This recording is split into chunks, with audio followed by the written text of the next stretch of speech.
Continuing on my FCX24 6x6. I no more than posted the last video and parts car showed up and I gotta jump on it and I'm having to go back to the drawing board. I was using the stock links between the two axles and it's not going to work. I have to get longer links, which I'll show later my progress. I'm going to show a couple details making the center axle pass through.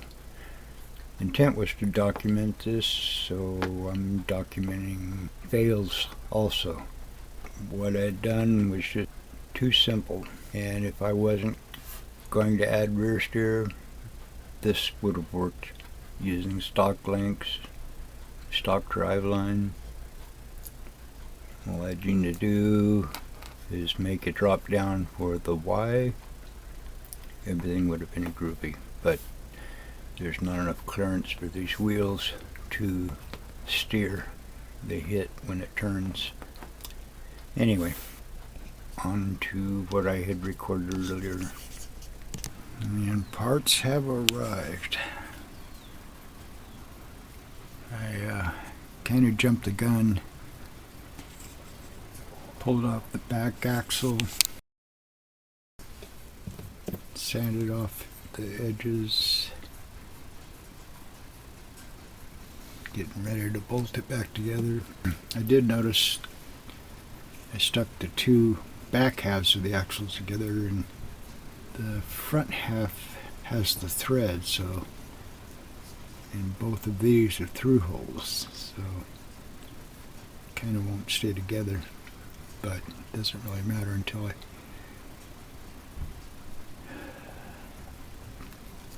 replace the front half. And then I'm going to pull off the front axle assembly. I was looking at the links and it looks like it might work. But anyway, one step at a time. And this is looking at the back axle, which will end up the center axle. This is just showing the gear orientation to keep the wheels spinning in the same direction. This gear will go in either way, right side. When you get to the back axle, third axle, that gear needs to be flipped to change the orientation. Clear as mud, I'm sure. This is going to show this little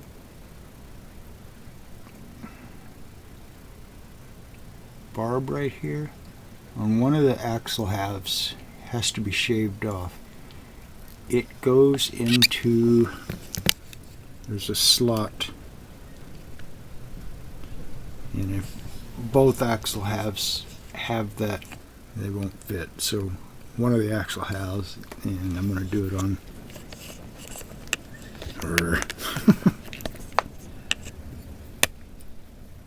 which one shows there? That one shows this little square. You just want to trim it flush, both sides of one axle house.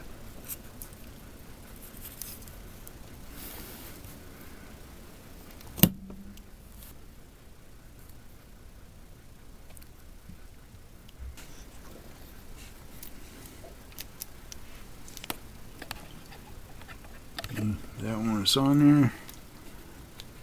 These are gone. Details. And on the back, third axle, you have to open it up, flip the gear, and the housing, back part of the housing, to get rotation opposite the center axle so the wheels spin in the same direction.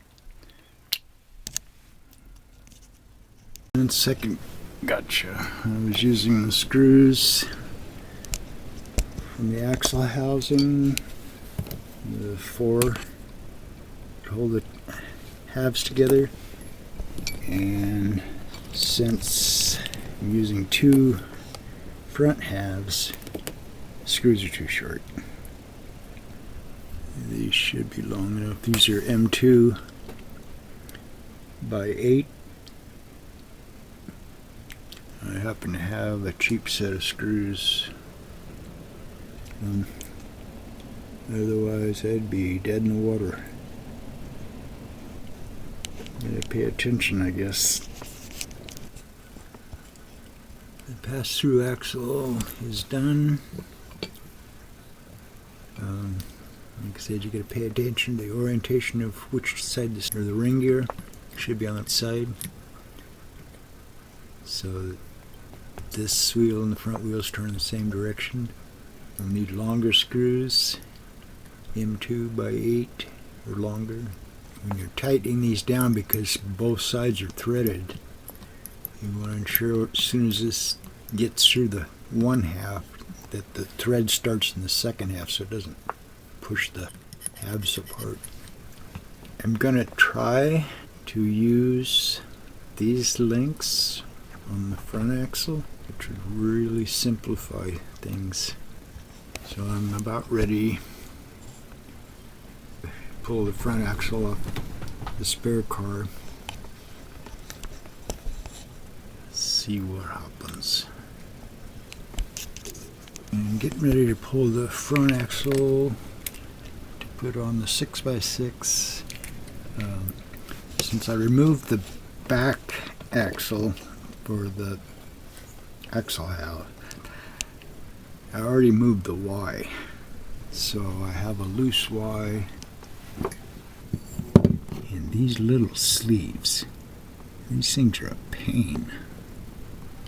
They go through the frame. There's a hole in the frame,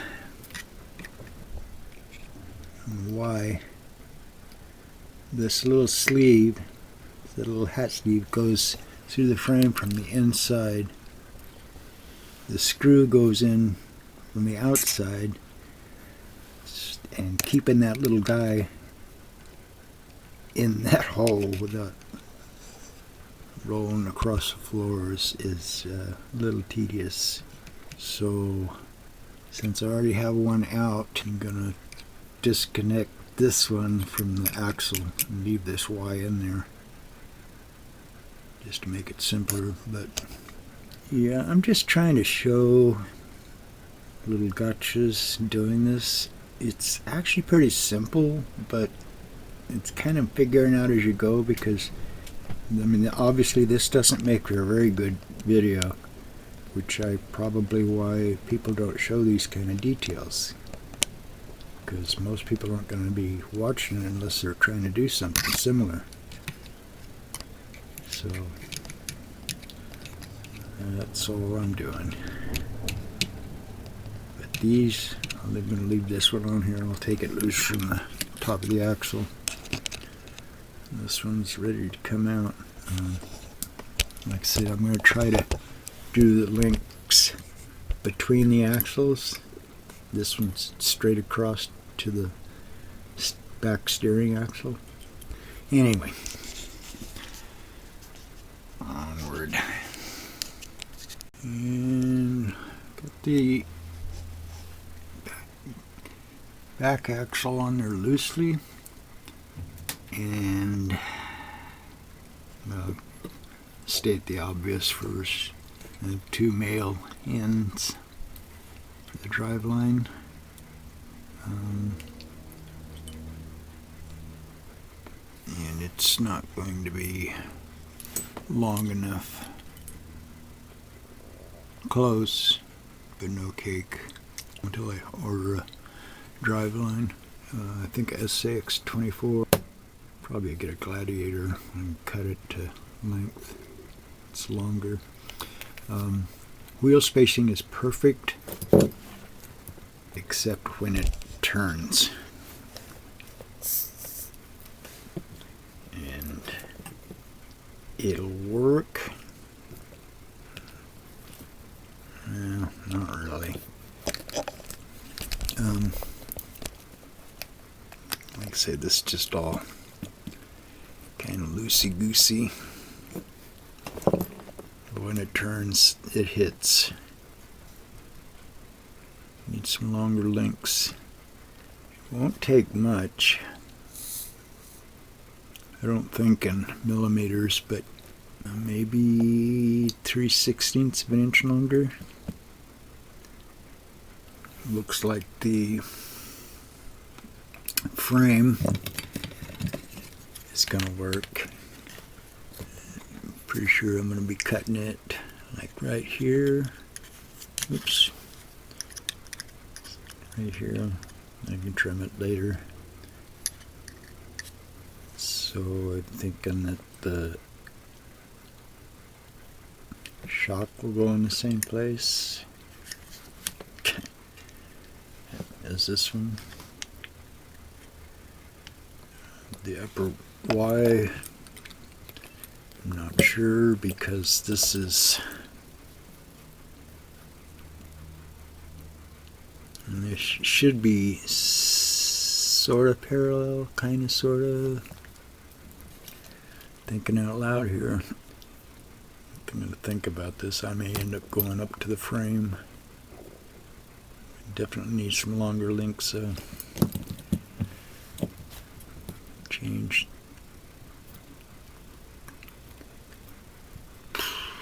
And I think, let's see.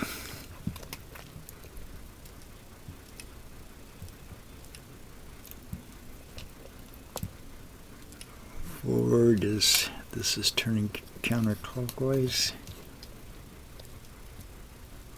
Whoops. That's clockwise. Wait a minute. Turning the front wheel forward. I got that gear in backwards side. Turning this one forward. It's turning the back one wrong direction. You know, that's just opening up the case again and flipping the gear. Details. That's minor. Dang, I was hoping that would work.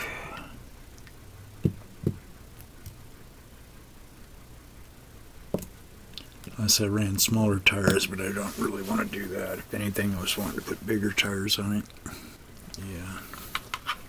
These are 62.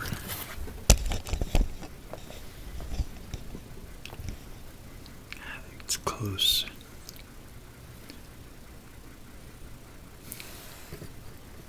If these are 62, these might be 59, 60.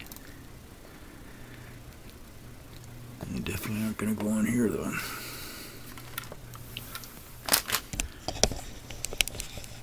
Kind of at a standstill here. Need longer links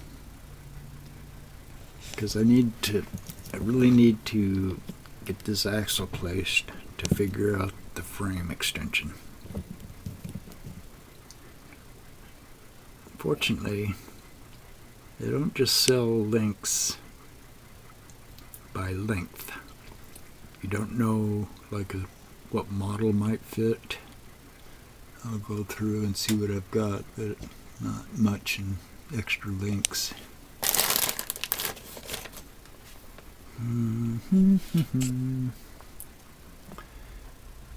And got the back axle on, using the factory links between the two axles. If I wasn't doing the rear steer, this works awesome. Even the driveline's gonna work. All I'd have to do is make a drop down for the Y. However, see if I can do this without, it turns, the wheels hit.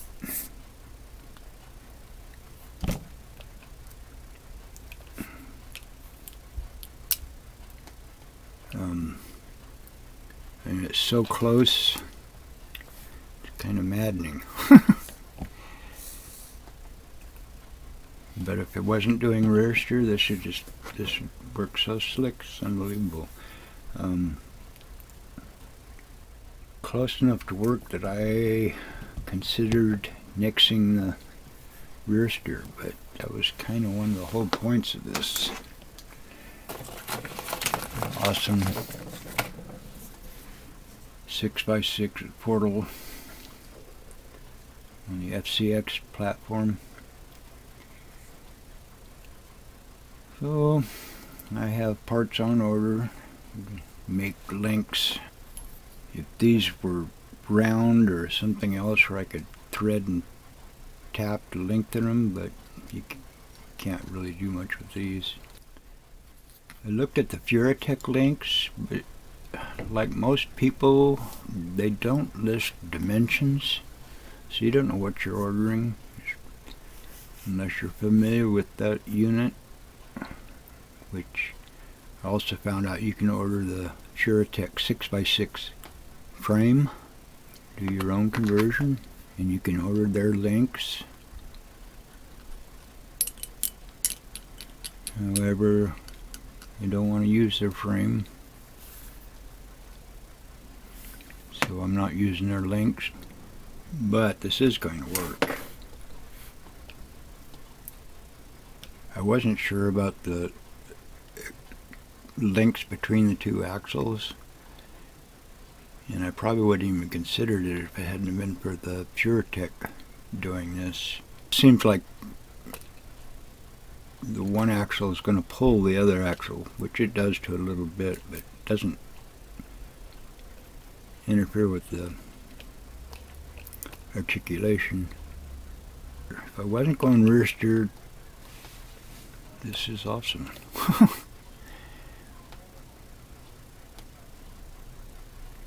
And looking at the frame, at this point though, the frame is minor. I mean, there's several ways I can do this, extending it.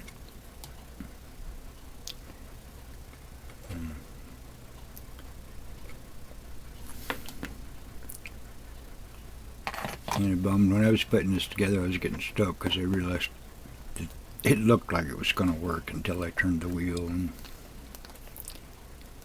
it just went away.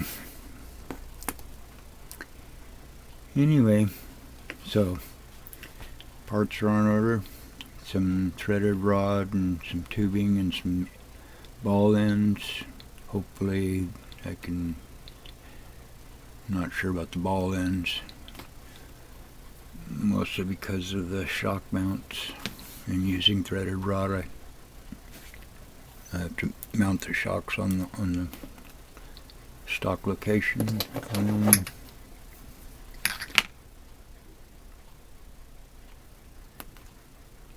Oh well, would have been too simple. So that's the update.